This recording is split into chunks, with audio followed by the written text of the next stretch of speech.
ಮಹಿಳಾ ಅಧಿಕಾರಿಗೆ ಧಮಕಿ ಹಾಕಿ ಕೇಸು ದಾಖಲಾದ ನಂತರ ಪರಾರಿಯಾಗಿದ್ದಂತ ಕಾಂಗ್ರೆಸ್ ನಾಯಕ ರಾಜೀವ್ ಗೌಡ ಕೊನೆಗೂ ಅರೆಸ್ಟ್ ಆಗಿದ್ದಾನೆ. ಆತನನ್ನ ಚಿಕ್ಕಬಳ್ಳಾಪುರಕ್ಕೆ ಸದ್ಯ ಕರೆತರಲಾಗಿದೆ ಅನ್ನುವಂತ ಮಾಹಿತಿಯೂ ಕೂಡ ಲಭ್ಯ ಆಗ್ತಾ ಇದೆ. ಚಿಕ್ಕಬಳ್ಳಾಪುರದಲ್ಲಿ ಅಜ್ಞಾತ ಸ್ಥಳದಲ್ಲಿರಿಸಿ ರಾಜೀವ್ ಗೌಡನನ್ನ ವಿಚಾರಣೆಗೆ ಒಳಪಡಿಸಲಾಗ್ತಾ ಇದೆ. ಮಂಗಳೂರಿನಿಂದ ಕೇರಳಕ್ಕೆ ಪರಾರಿಯಾಗೋ ಸಂದರ್ಭದಲ್ಲಿ ಈತನನ್ನ ಅರೆಸ್ಟ್ ಮಾಡಲಾಗಿತ್ತು. ಇನ್ನು ಅರೆಸ್ಟ್ ಪ್ರೊಸೀಜರ್ ಮುಗಿಸಿ ಪೊಲೀಸರು ನ್ಯಾಯಾಲಯಕ್ಕೆ ಹಾಜರುಪಡಿಸೋದಕ್ಕಿದ್ದಾರೆ. ಶಿಡ್ಲಘಟ್ಟ ಜೆಎಂಎಫ್ಸಿ ಕೋರ್ಟ್ಗೆ ರಾಜೀವ್ ಗೌಡನನ್ನ ಹಾಜರುಪಡಿಸೋದಕ್ಕಿದ್ದಾರೆ. ಪೊಲೀಸರು ಕಸ್ಟಡಿ ಕೇಳುತ್ತಾರೆ ಅನ್ನುವಂತ ಮಾಹಿತಿಯೂ ಕೂಡ ಲಭ್ಯ ಆಗ್ತಾ ಇದೆ. 2 ಎಫ್ಐಆರ್ ದಾಖಲಾಗಿತ್ತು. ಒಂದು ಅಮೃತಾ ಗೌಡ ಅವರು ಕೊಟ್ಟಿರುವಂತಹ ದೂರಿನ ಆಧಾರದ ಮೇಲೆ ಎಫ್ಐಆರ್ ದಾಖಲಾಗಿತ್ತು. ಮತ್ತೊಂದು ಶಾಸಕ ರವಿಕುಮಾರ್ ಅವರ ಬೆಂಬಲಿಗರು ಕೊಟ್ಟಂತ ದೂರಿನ ಆಧಾರದ ಮೇಲೆ ಎಫ್ಐಆರ್ ದಾಖಲಾಗಿತ್ತು. ಈ 2 ಎಫ್ಐಆರ್ ಅನ್ನ ರದ್ದು ಕೋರಿ ರಾಜೀವ್ ಗೌಡ ಕೋರ್ಟ್ ಮೆಟ್ಟಿಲು ಹತ್ತಿದ್ದ. ಕೋರ್ಟ್ ಅಲ್ಲಿ ಹಿನ್ನಡೆಯಾಗಿತ್ತು. ನಿರೀಕ್ಷಣಾ ಜಾಮೀನು ಕೋರಿ ಅರ್ಜಿ ಸಲ್ಲಿಸಿದ್ದ, ಅದು ಸಿಕ್ಕಲಿಲ್ಲ.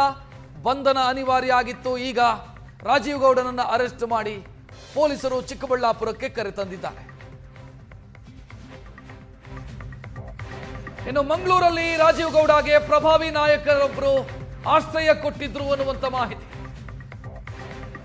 ಜಾಮೀನು ಅರ್ಜಿ ವಜಾಗೊಂಡ ಬಳಿಕ ಮಂಗಳೂರಿಗೆ ಪರಾರಿಯಾಗಿದ್ದ ರಾಜೀವ್ ಮಂಗಳೂರಲ್ಲಿ ಪ್ರಭಾವಿ ನಾಯಕರೊಬ್ಬರು 3 ದಿನ ರಾಜೀವ್ ಗೌಡನಿಗೆ ಆಶ್ರಯ ಕೊಟ್ಟಿದ್ರು.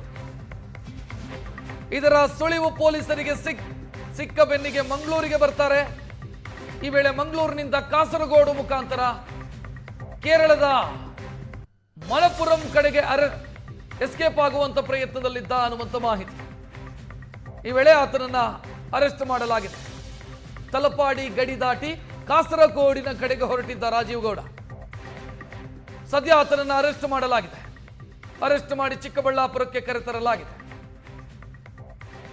Escape route Chikkaballapura to Mangaluru, ಮಂಗಳೂರಿಂದ ಕಾಸರಗೋಡು ಕಡೆ, ಕಾಸರಗೋಡಿಂದ ಕೇರಳದ ಬೇರೆಲ್ಲಿಗೋ ಹೋಗುವಂತ ಪ್ಲಾನ್ ಇತ್ತು ರಾಜೀವ್ ಗೌಡನ. ಮಧ್ಯದಲ್ಲಿ ಪೊಲೀಸರು ಅರೆಸ್ಟ್ ಮಾಡಿದ್ದಾರೆ. 3 ದಿನ ಮಂಗಳೂರಲ್ಲಿದ್ದ ರಾಜೀವ್ ಗೌಡ ಅನ್ನುವಂತ ಮಾಹಿತಿಯೂ ಕೂಡ ಇದೆ.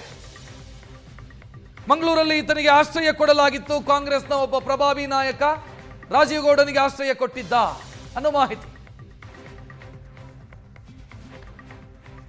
ಹೆಚ್ಚಿನ ಡೀಟೇಲ್ ನೀಡೋದಕ್ಕೆ ನಮ್ಮ ಪ್ರತಿನಿಧಿ ರವಿಕುಮಾರ್ ನೇರ ಸಂಪರ್ಕದಲ್ಲಿ. ರವಿಕುಮಾರ್, ಈಗ ಚಿಕ್ಕಬಳ್ಳಾಪುರಕ್ಕೆ ಕರೆತಂದಿದ್ದಾರೆ ಅನ್ನುವಂತ ಮಾಹಿತಿ. ಮುಂದಕ್ಕೇನು ಪೊಲೀಸರ ಯೋಚನೆ ಏನಿದೆ? ಯಾಕಂತಂದ್ರೆ ಈ ವ್ಯಕ್ತಿ ಹೆಬಿಚುವಲ್ ಅಫೆಂಡರ್, ಪದೇ ಪದೇ ತಪ್ಪುಗಳನ್ನ ಮಾಡಿ ಕೇಸಿದೆ, 10-12 ಕೇಸಿದೆ. ಪೊಲೀಸರ ಯೋಚನೆ ಏನಿದೆ?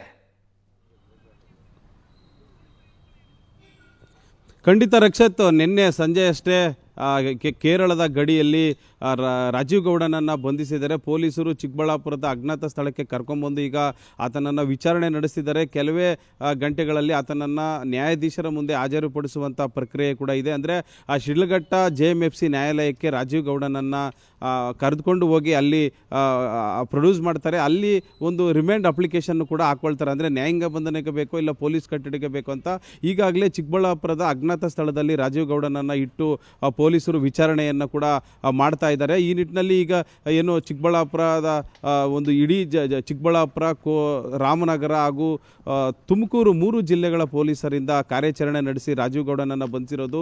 ರಾಜೀವ್ ಗೌಡ ಒಂದು ಮಂಗಳೂರು ಕಡೆ ಹೋಗಿ ರೈಲ್ವೆ ನಿಲ್ದಾಣದಲ್ಲಿ ತನ್ನ ಕಾರನ್ನು ನಿಲ್ಲಿಸಿ ಅಲ್ಲಿ ಒಂದಷ್ಟು ನಾಟಕ ಆಡಿರ್ತಾನೆ. ಅಂದರೆ ರೈಲಿನಲ್ಲಿ ಪ್ರಯಾಣ ಮಾಡ್ತಿದ್ದೀನಿ ಅಂತ ಪೊಲೀಸರಿಗೆ ದಿಕ್ಕು ತಪ್ಪಿಸುವಂಥ ಕೆಲಸವನ್ನು ಮಾಡ್ತಾನೆ. ಆದರೆ ಆತ ರೈಲಿನಲ್ಲಿ ಪ್ರಯಾಣ ಮಾಡಿರುವುದಿಲ್ಲ. ಕೇರಳಗೆ ತನ್ನ ಏನು ಮಂಗಳೂರಿನ ಶ್ರೀಮಂತ ಉದ್ಯಮಿಯೊಬ್ಬರ ಕಾರಿನಲ್ಲಿ ಆ ಕೇರಳದ ಬೇರೆ ಬೇರೆ ಪ್ರದೇಶಗಳಿಗೆ ಸುತ್ತು ಆಗ್ತಾ ಇರ್ತಾನೆ. ಆ ಒಂದು ಕಾರನ್ನು ಟ್ರ್ಯಾಕ್ ಮಾಡಿದಂಥ ಪೊಲೀಸರಿಗೆ ರಾಜೀವ್ ಗೌಡ ಸಿಗ್ತಾನೆ. ಈ ನಿಟ್ಟಿನಲ್ಲಿ ನಿನ್ನೆ ಏನು ಕೇರಳದ ಮಣಪುರಂನಿಂದ ಮಂಗಳೂರಿಗೆ ವಾಪಸ್ ಬರುವಂಥ ಸಂದರ್ಭದಲ್ಲಿ ಕಾಸರಗೋಡು ಸಮೀಪ ರಾಜೀವ್ ಗೌಡನನ್ನು ಚಿಕ್ಕಬಳ್ಳಾಪುರ ಪೊಲೀಸರು ಬಂಧಿಸಿ ಈಗ ಅರೆಸ್ಟ್ ಮಾಡಿದ್ದಾರೆ. ಈಗ ಇನ್ನೇನು ಕೆಲವೇ ಗಂಟೆಗಳಲ್ಲಿ ಅವರನ್ನು ಶಿಡ್ಲಘಟ್ಟದ ಜೆಎಂಎಫ್ಸಿ ನ್ಯಾಯಾಲಯಕ್ಕೆ ಕರೆ ತರಲಿದ್ದಾರೆ. ಆ ಪ್ರೊಡ್ಯೂಸನ್ನು ಕೂಡ ಮಾಡ್ತಾರೆ. ಅದಕ್ಕಿಂತ ಮುಂಚೆ ಒಂದಷ್ಟು ವೈದ್ಯಕೀಯ ಪರೀಕ್ಷೆಗಳು ಕೂಡ ಕೂಡ ಮಾಡುವಂಥ ಕೆಲಸವನ್ನು ಈಗ ಪೊಲೀಸರು ಮಾಡೋದಕ್ಕೆ ಮುಂದಾಗ್ತಾ ಇರೋದು. ಈಗ ಚಿಕ್ಕಬಳ್ಳಾಪುರದ ಹಾಗೂ ಬೆಂಗಳೂರು ಗ್ರಾಮಾಂತರ ಜಿಲ್ಲೆಯ ಒಂದು ರೆಸಾರ್ಟ್ ಒಂದರಲ್ಲಿ ಅವರನ್ನು ಇಟ್ಕೊಂಡು ಅಲ್ಲಿ ಒಂದಷ್ಟು ಪ್ರಕ್ರಿಯೆಗಳನ್ನು ಮಾಡ್ತಾ ಇದ್ದಾರೆ ಎಂಬ ಮಾಹಿತಿ ಈಗ ಸಿಕ್ಕಿರುವಂಥದ್ದು.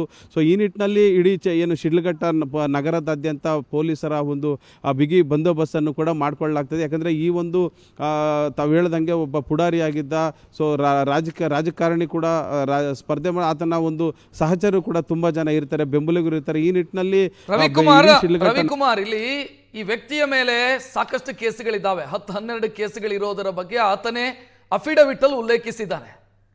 ಇನ್ನು ಒಬ್ಬನನ್ನ ಅರೆಸ್ಟ್ ಮಾಡೋದಕ್ಕೆ ಇಷ್ಟು ದಿನ ಬೇಕಾಯ್ತಾ ಅನ್ನುವಂಥ ಪ್ರಶ್ನೆ. ಅಂದ್ರೆ ಕಾನೂನಿನಲ್ಲಿ ಆಂಟಿಸಿಪೇಟರಿ ಬೇಲ್ ಪಡ್ಕೊಳ್ಳೋ ಪ್ರಯತ್ನ ಆಯಿತು, FIR ಸ್ಕ್ವಾಶ್ ಮಾಡಿಸುವಂಥ ಪ್ರಯತ್ನ ಆಯ್ತು, ಅದು ಯಾವುದೂ ಆಗಿಲ್ಲ ಅನ್ನುವಾಗ ಅರೆಸ್ಟ್ ಮಾಡಿದ್ದಾರೆ. ಇಡೀ ಪೊಲೀಸರ ಕಾರ್ಯವೈಖರಿ ಮತ್ತು ವ್ಯವಸ್ಥೆಯ ಬಗ್ಗೆಯೇ ಪ್ರಶ್ನೆಗಳು ಹುಟ್ಟುತ್ತೆ ಇದನ್ನು ನೋಡ್ತಾ ಇದ್ರೆ.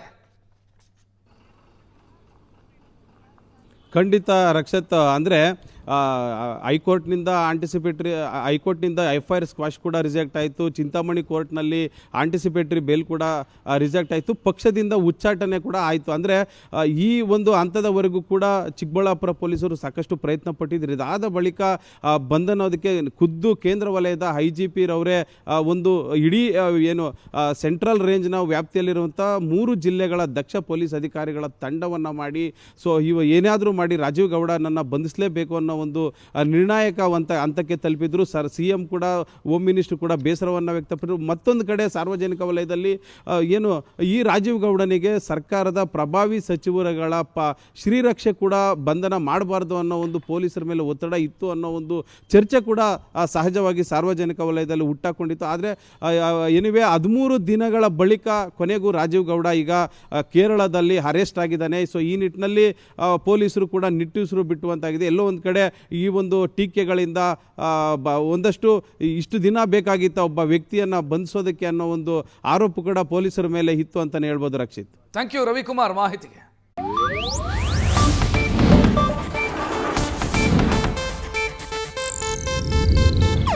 ಇದು ಏಷ್ಯಾನೆಟ್ ನ್ಯೂಸ್ ನೆಟ್ವರ್ಕ್ ಪ್ರಸ್ತುತಿ.